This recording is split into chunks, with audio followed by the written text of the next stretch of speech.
Blancanieves y los 7 enanitos, tercera parte. Los 7 enanitos trabajan en una mina de diamantes atesorando riquezas.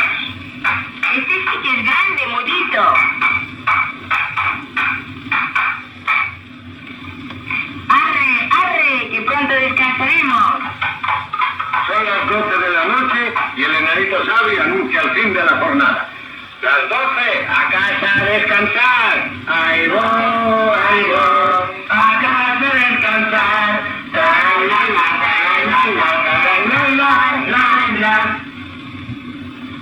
¿Alguien está en nuestra casita? ¡Ay, luz! ¡Se sale humo de la chimenea! Y el Mudito, que es encargado de subir a ver quién hay. ¡Sube tu, Mudito! ¡Anda sin miedo! Blancanieves se mueve en la cama y el Mudito cree que es un fantasma. Y los 7 enanitos suben a ver quién es.